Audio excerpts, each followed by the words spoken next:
আম্মু, বিকেল হয়ে গেল, বাবা তো এখনো আসতেছে না কেন? কখন থেকে অপেক্ষায় আছি। আসবে রে মা, তোর বাবা রোজা রেখে সারা দিন কাজ করে, কত কষ্ট করে। কাজ শেষ হলে চলে আসবে মা, তুই চিন্তা করিস না। আম্মু বাবা বলেছিল আমাকে একটা নতুন ড্রেস কিনে দিবে এই ঈদে। দিবে তো কিনে? তোর বাবা যখন বলছিল, মা তখন অবশ্যই কিনে দেবে। বাবা কাজ করে টাকা নিয়ে আসুক তারপর। আম্মু, শিউলির বাবা শহর থেকে শিউলির জন্য অনেক দামি ড্রেস নিয়ে এসেছে, আমিও ওই রকম চাই।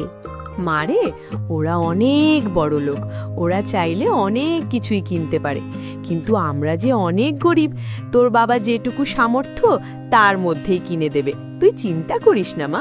রফিক ভাই, কেমন আছেন আপনি? আশা করি ভালোই আছেন।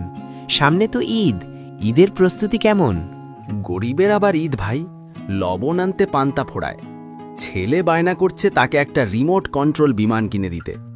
এখন আপনি বলেন ভাই, এই অভাবের সংসারে এত দাম দিয়ে রিমোট কন্ট্রোল বিমান কিনব কিভাবে? আমারও একই অবস্থা ভাই। আমার মেয়ে ভালো দামি ড্রেস চাইছে। যদি কিনে না দিই, আমার মেয়েটা অনেক মন খারাপ করবে, কান্না করবে। আমার মেয়ে আমার জন্য অপেক্ষা করে, আমি কখন বাসায় আসব। লজ্জায় যেতে পারি না।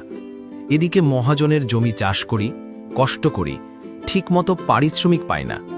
বেতন দিবে ঈদের পরে। এখন যে কি হবে বুঝতে পারছি না।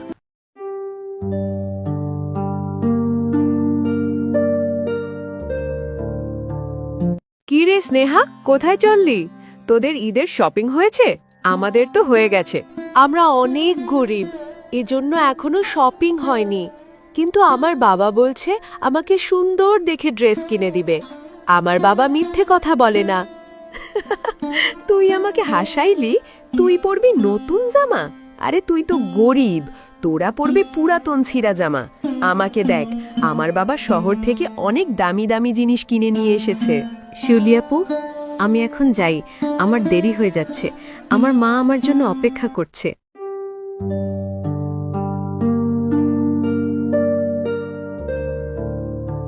কি গো, মেয়েটা ঘুমিয়েছে? দুপুরে খাওয়া দাওয়া করেছে? হ্যাঁ গো, একটু আগে খাওয়া দাওয়া করে ঘুমিয়েছে। একটু আগে বাইরে থেকে এসেছে, দেখলাম মন খারাপ। আমার মেয়েটা মন খারাপ করে আছে। আমি বাবা হয়ে মেয়েটার মুখে হাসি ফোটাতে পারছি না। আর 2 দিন পর ঈদ, কিন্তু একটা জামা পর্যন্ত কিনে দিতে পারলাম না। কষ্ট পেও না গো, সব ঠিক হয়ে যাবে। আমি বলি কি, আমার বিয়েতে যে বেনারসি শাড়ি পরেছিলাম, এখনো তার পরনি না, এখনো নতুন আছে। ওই বেনারসি কেটে দর্জিকে দিয়ে একটা নতুন জামা বানিয়ে নিয়ে এসো। মেয়ের মন খারাপ দেখার চেয়ে মেয়েটার হাসি মুখ দেখা আমাদের কাছে অনেক সুখের।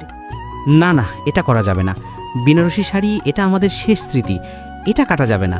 আগামীকাল আমি দোকানে যাব, দেখি কিনে নিয়ে আসতে পারি কিনা। আব্বাস ভাই, ওই লেহেঙ্গার দাম কত? আমার মেয়ের জন্য কিনবো। ওর দাম 2000 টাকা, এর কমে হবে না। নিতে চাইলে এই দামেই নিতে হবে। আব্বাস ভাই, আমার কাছে 500 টাকা আছে, এই দামে দিতে পারবেন? আমার মেয়ে বড় শখ করে লেহেঙ্গা চাইছে। আমি যদি দিতে না পারি, তাহলে আমার মেয়েটা অনেক কষ্ট পাবে। বললাম তো 2000 টাকার নিচে আমি দিতে পারবো না। লেহেঙ্গা কেনার ক্ষমতা নেই, এসেছে লেহেঙ্গা কিনতে। যাও, বিরক্ত করো না, আমার আরও কাস্টমার রয়েছে। হে আল্লাহ, আমাকে তুমি এতটাই গরিব বানাইছো কেন? আমার স্ত্রী সন্তানকে 3 বেলা ভালোভাবে খেতে দিতে পারি না, হাসি খুশি আনন্দে রাখতে পারি না। বছরে একটা দিন, ঈদের দিনে ভালো পোশাক কিনে দিতে পারি না আল্লাহ। হে আল্লাহ, আমাকে তুমি এইটুকু সম্পদ দাও, যেই সম্পদ পাওয়ার পর অন্যের কাছে হাত পাততে না হয়। এ কি পলাশ, তুমি কান্না করছো কেন? কি হয়েছে তোমার? আমাকে সব খুলে বলো। দুঃখের কথা আর কি বলবো মোড়ল সাহেব। 2 দিন পর ঈদ, আমার স্ত্রী সন্তানের জন্য ভালো পোশাক কিনে দিতে পারিনি, বাজার করতে পারিনি। আমার স্ত্রী সন্তান আমার জন্য অপেক্ষা করছে। কখন আমি বাসায় যাব, ওদের হাতে ঈদের বাজার পোশাক তুলে দিব? আমি বাসায় যেতে পারছি না, কোন মুখে যাব? এই নাও, এই থলিতে 100টি সোনার মোহর আছে। এটা দিয়ে তোমার বউ বাচ্চাকে বাজার করে দাও, পোশাক কিনে দাও। আর হ্যাঁ, এটা আমি ভালোবেসে তোমাদেরকে উপহার দিলাম, এই ঋণ শোধ করতে হবে না। আপনার এই উপকার আমি কোনো দিন ভুলব না। আপনাকে অসংখ্য ধন্যবাদ মোড়ল সাহেব। আপনার মতো ভালো সৎ মানুষ এখনও আছে বলেই আমাদের পৃথিবীটা টিকে আছে। এ পৃথিবীটা সুন্দর। বউ, এই নাও এবারের ঈদের বাজার। তোমার জন্য শাড়ি, মেয়ের জন্য লেহেঙ্গা আর কিছু জিনিস নিয়ে এসেছি। সেমাই, দই, মিষ্টি, পোলাও চাল। এত কিছু নিয়ে এসেছো আমার জন্য, শাড়ি না নিয়ে আসতে পারতে? শুধু আমার মেয়েটার জন্য নিয়ে আসলেই হইতো, আর তোমার জন্য পাঞ্জাবি। বছরের একটা দিন তোমাদের সকলের সাথে আনন্দ করব, মজা করব। আমার জন্য তো এনেছি, তোমাদের জন্য নিয়ে এসেছি, কিন্তু আমি অনেক খুশি হয়েছি। তুমি খুশি হয়েছো? আমরা অনেক খুশি হয়েছি গো, তুমি অনেক ভালো। আমাদের সংসারে অভাব থাকতে পারে, কিন্তু সুখ ভালোবাসার কোনো অভাব নেই। বাবা, লেহেঙ্গা আমি ঈদের দিন পরব, আমারও খুব পছন্দ হয়েছে। অবশ্যই পড়বি। ঈদের দিন আমরা অনেক আনন্দ করব, মজা করব, একসাথে খাওয়া দাওয়া করব, ঘুরতে যাব।